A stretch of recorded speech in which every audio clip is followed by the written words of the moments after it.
The massive holographic display crackled to life in the center of the United Earth Defense Council chambers.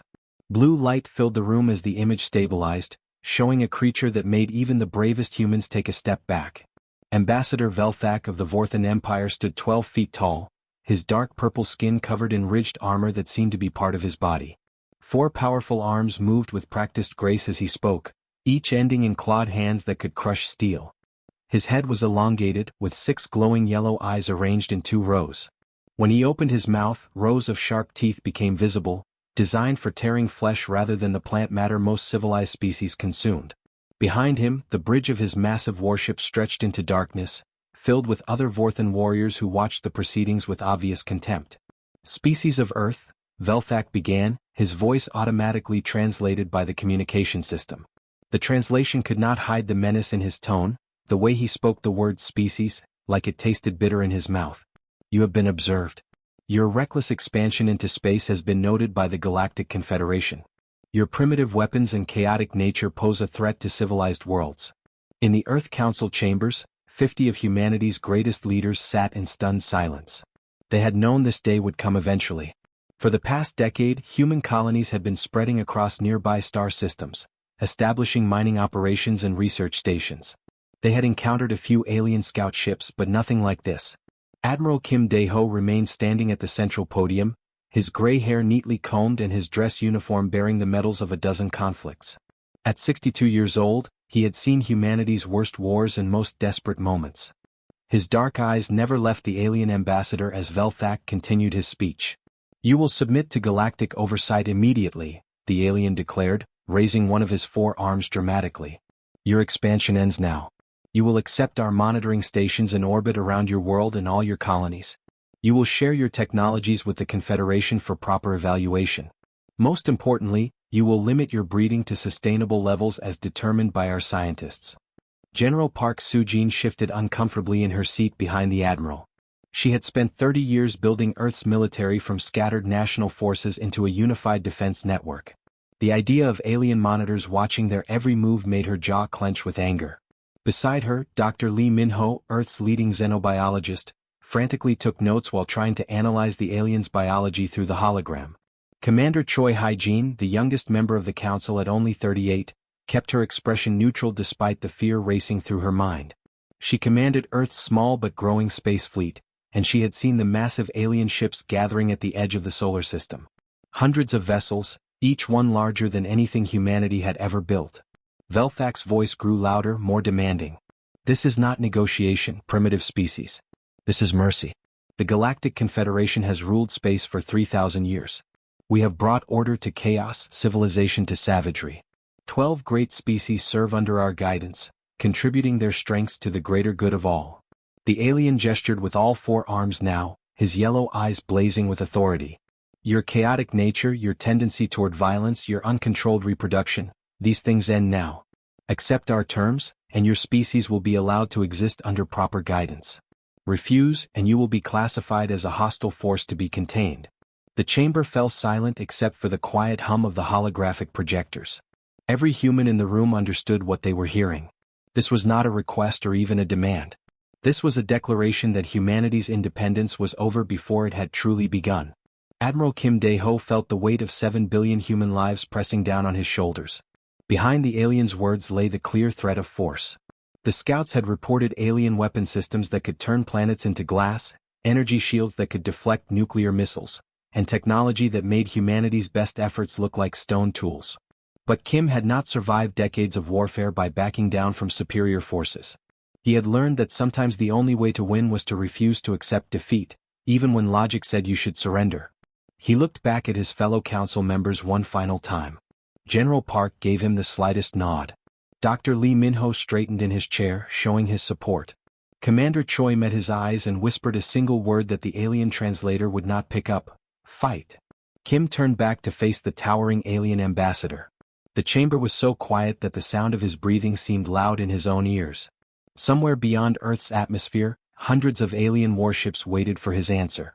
In cities around the world, billions of humans went about their daily lives, unaware that their future was being decided in this moment.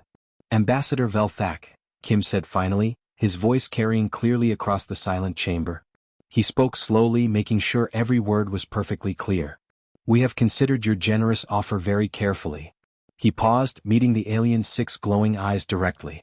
In that moment he thought of every human who had ever fought for freedom, who had chosen death over slavery, who had refused to bow to tyrants no matter how powerful they seemed. "We respectfully decline." The silence that followed was deafening. In the Confederation's 3,000-year history, no species had ever refused their terms. The War Council chamber aboard the massive Confederation flagship buzzed with sounds that no human ear had ever heard. High Commander Zexriel of the Zephyrians made a clicking noise with his sharp mandibles that served as laughter among his insect-like species. His compound eyes reflected the holographic display showing Earth's primitive defenses, and his thin wings vibrated with amusement. "Look at their pathetic weapons," Zexriel said, his translator converting the clicks and buzzes into standard galactic speech. "Metal projectiles fired by chemical explosions. Against our plasma shields they might as well throw pebbles at a mountain." Around the circular table, representatives from 11 other alien species shared his confidence. The deep-sworn ambassador, a creature that looked like a massive jellyfish floating in a water-filled tank, pulsed with blue light patterns that indicated agreement. "Our quantum torpedoes can crack planets in half. Their largest explosives are barely worth noticing." At the head of the table, the crystalline hive mind's representative stood motionless. It resembled a walking diamond formation, with thousands of crystal facets that caught and reflected light in impossible ways. When it spoke, the voice came from everywhere at once, as if the air itself was talking. "We have run the calculations 47,000 times, the hive mind announced. Human resistance will last exactly 71.3 standard hours. Their chaotic nature prevents them from working together effectively. They have no unified command structure like civilized species." General Thakmar of the Vorthan Empire slammed one of his 4 fists on the table, causing the other species to pay attention. "The humans have scattered their colonies across 12 systems with no central control. When we destroy their home world, the colonies will surrender immediately. No species can function without their birth planet." The War Council continued for several more hours, with each species boasting about their superior technology and battle experience. They had conquered hundreds of worlds over 3 millennia. They had weapons that could destroy stars, shields that could deflect black holes, and strategies refined through countless victories. Earth would fall like all the others. Meanwhile, 43 million miles away, humanity prepared for war with the desperate efficiency that had carried them through every conflict in their bloody history. The main war room beneath the Rocky Mountains buzzed with activity as officers and scientists worked side by side, sharing information faster than any alien hive mind could process. Commander Choi Hygiene stood before a massive 3-dimensional display showing the solar system. Red dots marked enemy ships gathering beyond Pluto's orbit, while green dots showed human defensive positions scattered throughout the inner planets. At 38, she was young for such responsibility, but she had earned her rank through brilliant tactical thinking and an ability to see patterns that others missed. "Captain Yoon Ji-woo, report on lunar installations," she called out to a young officer working at a control station covered in holographic displays. Yoon looked up from his work, sweat beading on his forehead despite the cool air in the bunker. "Gravitational manipulators are online and fully charged, Commander. Dr. Shin Dongwook's team finished reverse engineering the alien scout ships we captured last year. The aliens think we're still using gunpowder and nuclear weapons. They have no idea what we've actually built." Across the room, General Park Soo-jin studied intelligence reports about the alien fleet composition. At 55, she had gray streaking her black hair and scars on her hands from the Korean Unification War 20 years earlier. She had seen humanity's worst conflicts and learned that survival often meant breaking every rule of civilized warfare. "The aliens fight like they've been reading the same playbook for thousands of years," Park said to the assembled officers. "They approach battles like chess games with predetermined moves. But humans have always been better at playing games where the rules change in the middle." Dr. Lee Min-ho rushed into the war room carrying a data tablet, his lab coat still stained with chemical burns from his latest experiments. "Commander, we've finished analyzing the alien communication signals. Their ships share information through a central network like a computer system. If we can disrupt that network, their coordination falls apart," Choi finished, a smile spreading across her face. "How long do you need to prepare the cyber warfare packages?" 6 hours, Lee replied. "But we'll need to get close to their ships to deploy them effectively." General Park stepped forward, studying the tactical display. "The aliens expect us to fight defensively, protecting Earth like a fortress. Instead, we hit them where they don't expect it. Fast attacks, guerrilla tactics, and every dirty trick we can think of. Throughout the solar system, human preparations continued at a frantic pace. On Mars, engineers finished converting mining equipment into kinetic bombardment systems. In the asteroid belt, automated factories churned out thousands of self-guided explosive devices disguised as space debris. On Europa, biological warfare specialists prepared viral packages specifically designed to attack the aliens' bioneural ship systems. The aliens had superior technology, greater numbers, and thousands of years of experience. But they had never fought an enemy like humanity. They had never encountered a species that refused to follow the accepted rules of galactic warfare. They expected surrender or honorable defeat, not the chaotic fury of a cornered animal fighting for survival. Commander Choi looked at the countdown timer showing 18 hours until the alien fleet reached Earth's outer defenses. "Let them come," she said quietly, echoing General Park's words. "They think they're hunting prey, but they're about to discover they've walked into a trap. Humanity's greatest weapon was never our technology. It was our absolute refusal to fight fair." The darkness of space suddenly exploded with light as 3,000 alien warships dropped out of hyperspace at the edge of Earth's solar system. The massive fleet stretched across millions of miles, so large that it blocked out entire star formations behind it. Each ship was a masterpiece of alien engineering, representing thousands of years of technological advancement. The crystalline hive-mind vessels looked like floating mountains of living diamond, their surfaces bending light in impossible ways that hurt human eyes to look at directly. Energy crackled between their faceted surfaces as they powered up weapons systems that could turn planets into dust. The bioorganic ships of the Deep Sworn pulsed with sickly green light, their hull surfaces rippling like living skin as massive tentacles writhed along their sides. Most terrifying of all were the angular metal constructs of the Vorthan Empire. These ships looked like mechanical predators, all sharp edges and weapon ports, their dark surfaces absorbing light rather than reflecting it. Each one was larger than a human city, bristling with plasma cannons and energy projectors that could melt through solid rock. The combined fleet represented the military might of 12 alien civilizations, enough firepower to destroy 100 worlds like Earth. They moved in perfect formation, their coordination flawless after centuries of fighting together. To any watching human, it must have seemed like the end of the world had arrived. Admiral Kim Dae-ho stood on the bridge of humanity's hidden flagship, the Soul's Revenge, watching the alien armada through the main view screen. His weathered face showed no emotion, but his hands gripped the command rail tightly enough to turn his knuckles white. Around him, his bridge crew worked quietly at their stations, following procedures they had practiced for months. The flagship hung motionless in the shadow of a large asteroid, its hull coated with experimental materials that bent electromagnetic radiation around it like water flowing around a stone. To alien sensors, the ship was invisible, just another piece of space debris floating in the asteroid belt between Mars and Jupiter. "All stations report," Kim commanded quietly, his voice carrying clearly through the bridge's communication system. "Captain Oh Se-jin reporting from Lunar Defense Grid," came the first response. Kim could picture the young captain sitting in the command bunker buried deep beneath the moon's surface, surrounded by the gravitational manipulation systems that Dr. Shin Dong-wook had built using reverse-engineered alien technology. "All gravitational lenses are charged and ready for activation, Admiral." "Commander Nam Tae-hyun reporting from Asteroid Belt Command," came the next voice. Nam commanded a network of automated platforms scattered throughout the asteroid belt, each one equipped with kinetic bombardment systems disguised as mining equipment. "Kinetic platforms are armed and targeting data is uploaded. Waiting for your orders, sir." The third voice belonged to Dr. Kang Soo-young, the brilliant biochemist who had spent the last 2 years developing humanity's most dangerous weapons. "Biodefense Division reporting, Admiral. Viral packages have been deployed in the decoy satellites as planned. The aliens won't know what hit them." Kim nodded with satisfaction. Everything was proceeding according to plan. The aliens thought they were facing a primitive species with chemical rockets and nuclear weapons. They had no idea what humanity had actually prepared for them. The alien fleet began its demonstration of power, just as human intelligence had predicted. High Commander Zexrial wanted to terrify the humans into immediate surrender, so he ordered his ships to destroy what their sensors identified as Earth's primary defensive satellites. Brilliant energy beams lanced out from the Confederation vessels, striking the human satellites and vaporizing them in spectacular explosions. The alien commanders watched with satisfaction as dozens of human defensive platforms were destroyed in the first salvo. According to their calculations, Earth now had no way to defend itself against orbital bombardment. They expected immediate surrender from the primitive species. Instead, something impossible began happening throughout the alien fleet.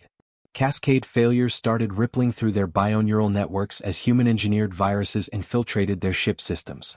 The viruses had been hidden inside the destroyed satellites, released as microscopic particles when the satellites exploded. They were specifically designed to attack the organic components that most alien ships used for computation and control. On the crystalline Hivemind flagship, thousands of crystal facets suddenly went dark as the collective consciousness began experiencing individual thoughts for the first time in millennia. The deep-sworn vessels convulsed as their organic hull systems fought against foreign biological agents. Even the mechanical Vorthan ships suffered as the viruses attacked their bioneural interface systems. Warning alarms began wailing across the alien fleet as ship after ship reported system failures. Navigation computers crashed, weapon systems went offline, and communication networks dissolved into chaos.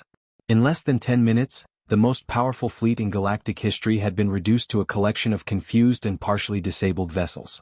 That was when humanity's true fleet revealed itself. Sleek human warships suddenly appeared throughout the alien formation, their cloaking systems deactivating as one. They had been hiding in gravitational shadows created by the lunar defense grid, using the aliens' own physics principles against them.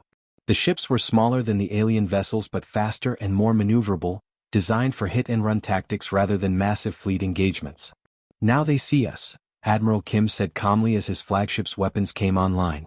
Around him, his officers worked with deadly efficiency, targeting the most dangerous alien vessels while they were still recovering from the viral attack.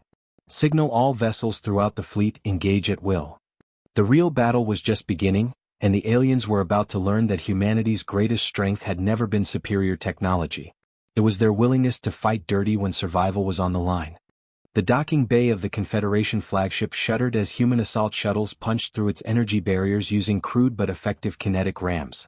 Captain Ryu Minjun was the first man through the breach, his assault rifle spitting rounds that the aliens had never encountered before. Behind him, 24 Marines in powered armor stormed into corridors that had never known the chaos of human warfare. The Vorthan guards who met them fought according to battle codes refined over 3,000 years of galactic conquest. They formed neat defensive lines, used cover efficiently and coordinated their plasma fire in careful patterns. It should have been enough to stop any boarding party from a civilized species. But humans did not fight like civilized species. "Grenade out!" shouted Private Wang Jun SEO, hurling an electromagnetic pulse device around a corner without looking. The explosion shut down the aliens' energy weapons and plunged the corridor into emergency lighting. Before the Vorthans could adapt, the Marines were among them, using bayonets and combat knives in ways that horrified the aliens. Captain Ryu moved through the ship like a force of nature, his tactical display showing the locations of his scattered squads throughout the massive vessel. The Confederation flagship was 12 miles long and housed over 10,000 crew members, but the humans had studied its design from captured scout ships and knew exactly where to strike. "Sergeant Lim Boare, take your squad and disable their central processing core," Ryu ordered over the communication system as plasma fire lit up the alien corridors around him. His voice remained calm despite the chaos, years of training keeping him focused on the mission objectives. "Private Wang Jun SEO, those electromagnetic pulse devices better work on their computer systems like Dr. Lee promised." 3 decks below, Sergeant Lim Boare led her 5-man squad through service tunnels that the aliens never expected to be used for combat. The Vorthans had designed their ships with the assumption that boarding actions would follow established galactic warfare protocols. Attackers would try to take the bridge first, then negotiate surrender terms with the command crew. Humans ignored those protocols completely. Instead of heading for the bridge, Lim's squad moved toward the ship's central computer core, carrying explosive charges designed to cripple the vessel's ability to coordinate with the rest of the fleet. They crawled through ventilation systems, cut through bulkheads with plasma torches, and used maintenance shafts that no civilized warrior would ever consider as attack routes. Meanwhile, throughout the Confederation fleet, human cyber warfare specialists were doing something that had never been attempted in galactic history. They were forcing individual thoughts into the collective consciousness of the crystalline hive mind. The hive mind had evolved as a single massive intelligence spread across thousands of crystal bodies. For millions of years, they had never experienced the chaos of individual thought, the confusion of conflicting opinions, or the paralysis of personal doubt. Their ships worked in perfect coordination because every crystal fragment shared the same unified purpose. Dr. Park Ji-hoon, working from a hidden computer station on a captured alien scout ship, uploaded carefully crafted data viruses into the HiveMind network. These viruses carried human memories, human emotions, and most destructively of all, human questions about the meaning of existence. For the first time in their species' history, individual crystal fragments began to wonder if their collective purpose was correct. Some began to question whether the Confederation's rule was just. Others experienced the alien concept of personal ambition. The result was chaos as the HiveMind's perfect unity shattered into thousands of arguing voices. Their ships, which had moved as extensions of a single will, suddenly became confused and directionless. Some vessels fired on their own allies when conflicting crystal fragments gave contradictory orders. Others simply stopped moving entirely as their crews experienced the paralysis of individual decision-making for the first time. The proud Vorthan command structure faced its own unique form of human warfare. Their society was built on strict military hierarchy, with clear chains of command that had proven effective in countless battles. Junior officers always obeyed senior officers without question, and strategic decisions flowed smoothly from the top down. Human tactics shattered this system by ignoring hierarchy completely. Instead of trying to kill Admiral Kexmore or capture the flagship's bridge, human special forces teams targeted supply depots, communication relays, and maintenance crews throughout the fleet. They attacked the Vorthan's logistics network, the invisible foundation that kept their military machine functioning. Fuel supplies were contaminated with compounds that caused engine failures. Food replicators were programmed to produce inedible substances. Most critically, the communication systems that allowed Vorthan commanders to coordinate their forces were systematically destroyed by human infiltrators who had studied the ship's designs during months of preparation. On the flagship's bridge, Admiral Kexmore watched in growing horror as his perfect fleet fell apart around him. Status reports flooded in from across the armada, each one bringing news of another impossible human victory. Ships that should have been invulnerable were being boarded by enemies using weapons that barely qualified as technology. The HiveMind vessels had stopped responding to orders entirely. Even his own flagship was reporting internal security breaches. "How is this possible?" he demanded of his bridge crew, his four arms gesturing frantically at the tactical displays showing the deteriorating situation. "We have superior numbers, superior technology, superior experience. How are these primitives defeating us?" The bridge doors exploded inward as Captain Ryu and his assault team burst onto the command deck, their kinetic weapons trained on the alien command crew. The Vorthans reached for their plasma pistols but stopped when they saw the small explosive devices that Sergeant Lim Boare was placing around the bridge's critical systems. "You fought like you had been civilized too long," Ryu replied calmly, his translation device rendering his words into the alien's native language. "We still remember what it means to fight for survival. Sometimes that means breaking every rule you have ever made." The news spread across the galaxy like wildfire, carried by quantum communication networks that had never transmitted such impossible information before. The Galactic Confederation, rulers of space for 3,000 years, had been defeated by a species that barely knew how to travel between stars. On worlds spanning hundreds of light years, alien civilizations struggled to understand what this meant for their carefully ordered universe. On the crystal cities of Nexus Prime, the crystalline HiveMind's home world, individual fragments wandered the streets in confusion. For the first time in their species' history, they experienced loneliness, fear, and the terrifying freedom of personal choice. Some gathered in small groups trying to recreate their lost collective consciousness. Others embraced their new individuality and began creating art, music, and literature that expressed personal thoughts rather than shared experiences. The Vorthan Empire's military academies closed their doors as instructors struggled to teach battle strategies that no longer worked. Young Vorthan cadets asked dangerous questions about why their empire needed to conquer other species. On their home world of Vorthak, protests erupted as civilians demanded answers about the war's failure. The proud warrior culture that had dominated space for millennia began to crack under the weight of doubt. Most dramatic of all was the collapse of the Confederation's subject species. Worlds that had been forced to contribute resources and soldiers to the Empire suddenly declared their independence. The artistic Veltari emerged from underground hiding places where they had practiced their forbidden cultural expressions for generations. Their rainbow-colored ships, decorated with flowing sculptures and musical instruments, appeared in space for the first time in 500 years. The nomadic Star Wanderers abandoned the permanent settlements where they had been imprisoned and took to space again in their traditional family ships. These vessels looked like floating gardens, covered in plants and solar collectors that allowed them to live completely independent of planets. They had dreamed of freedom during centuries of forced settlement, and now they could finally return to their ancient way of life. Perhaps most surprising were the Harmony Singers, a species of peaceful creatures who resembled tall, thin birds with feathered crests that changed color with their emotions. They had been conscripted into the Confederation military for their ability to coordinate large groups through telepathic song. Now they used those same abilities to spread messages of peace and cooperation across the galaxy. 6 months after the Battle of Sol, the Great Galactic Assembly Hall buzzed with nervous energy as representatives from dozens of species gathered for an unprecedented meeting. The massive circular chamber, built from living crystal that amplified sound and light, had hosted 3,000 years of Confederation meetings where decisions were made by the ruling species and imposed on everyone else. Today was different. Ambassador Li Duun walked slowly to the central platform, her simple black diplomatic uniform a stark contrast to the elaborate costumes and biological modifications of the alien representatives around her. At 45 years old, she had spent her entire career preparing for humanity's entry into galactic society, though she had never imagined it would happen like this. Behind her, a massive holographic display showed the current state of local space. Human ships patrolled alongside vessels from 15 newly independent species, their mixed fleet formations a symbol of cooperation rather than conquest.